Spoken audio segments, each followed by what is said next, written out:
Bom, nós vamos hoje fazer a nossa pequena reflexão, dando continuidade a esse tema do sangue nas Escrituras que corre na artéria do coração de um Deus que nos ama.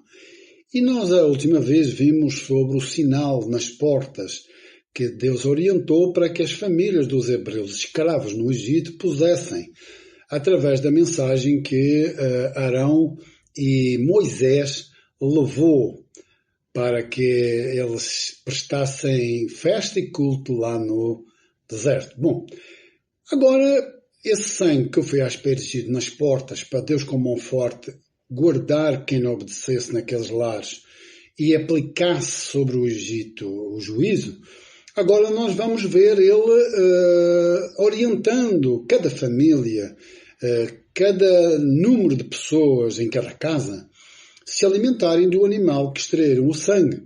E agora ele vai dizer, só para você ter ideia, que as carnes não podiam ser comidas cruas ou na água, mas sim assadas no fogo, podia incluir a cabeça, as pernas, as vísceras, e também o número de pessoas em cada casa para administrar de maneira a ter a quantidade necessária para que nada se desperdiçasse. É um Deus tão perfeito em tudo aquilo que faz.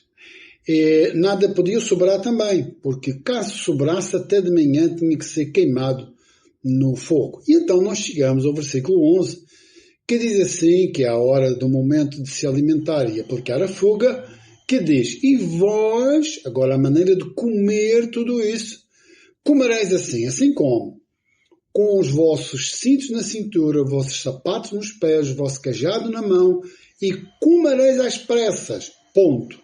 Esta é a Páscoa do Senhor. Então aqui se aplica esta palavra, peças ou passagem do Senhor. Senhor, tudo em letras maiúsculas, esta palavra, simbolizando Cristo.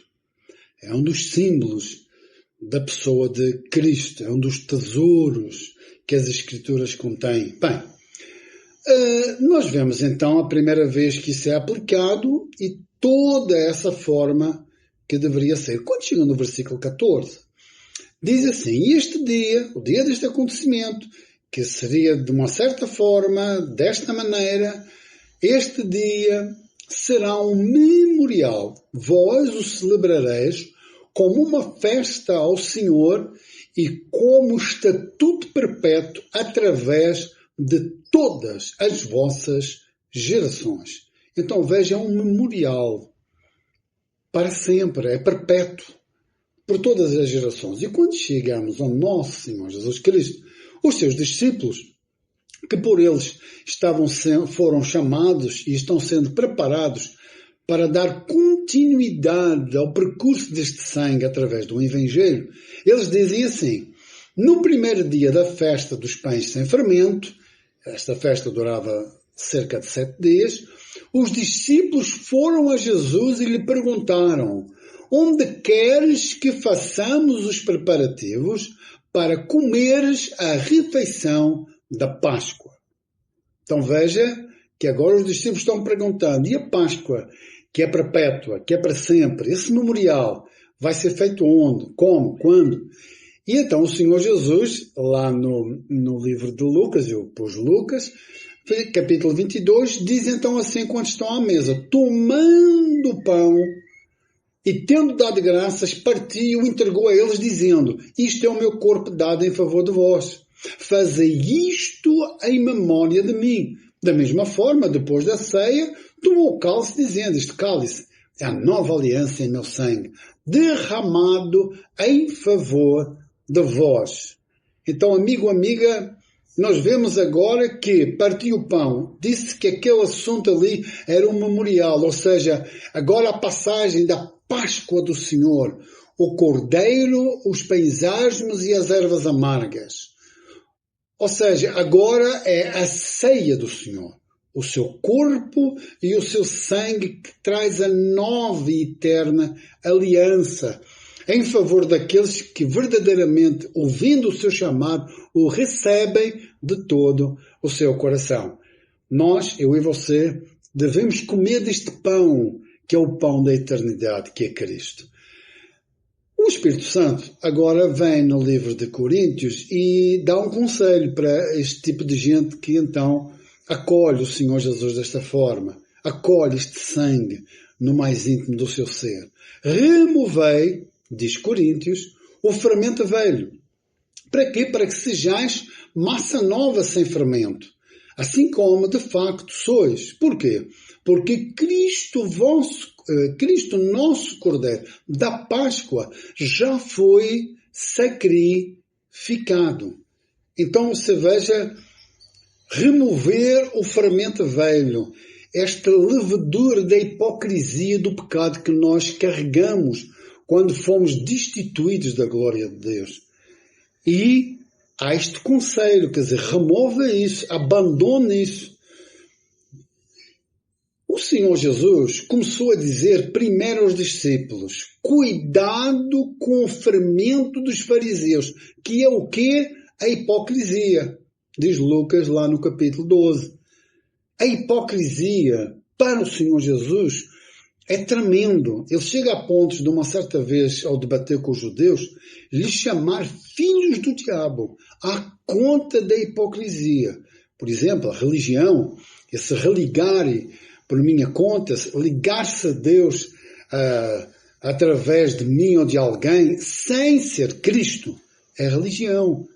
Então vem doutrinas, regras, estatutos, normas, vem um peso tremendo e isso vai moldando uma hipocrisia. Por isso é que, por que eles não aceitavam o Senhor Jesus? Porque arrebentava com todas as expectativas que eles criaram na mente. Isso é um perigo tremendo. Não crie, ora ao Senhor Jesus. Diga, Senhor, que pelas suas escrituras eu possa verdadeiramente te achar.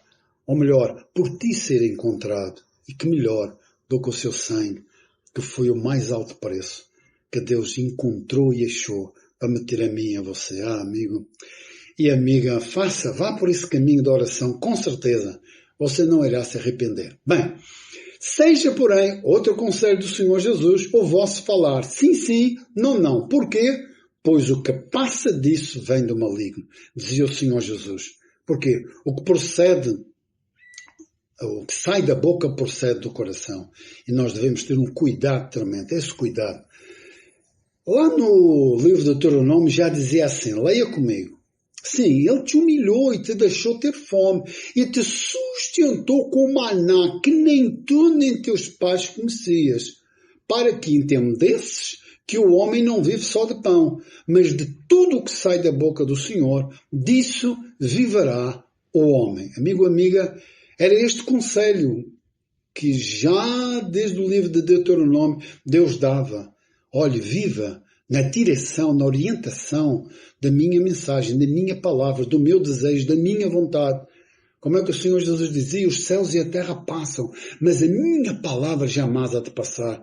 Ela é concreta, ela é absoluta, ela é verdadeira. Jesus falou na cara do maligno isso. Ele disse assim, está escrito, não só de pão o homem viverá. É de toda a palavra que sai da boca do Senhor. É disso que eu e você devemos viver. Sabe por quê? Porque o reino de Deus não consiste em comer e beber, mas em justiça, paz e alegria no Espírito Santo. Amigo, amiga, não traga esse memorial em forma de ritual. Ele não é um ritual. Ele é uma cerimónia para ter permanente na minha e na sua mente. O reino de Deus não consiste em comer e beber, mas em quê?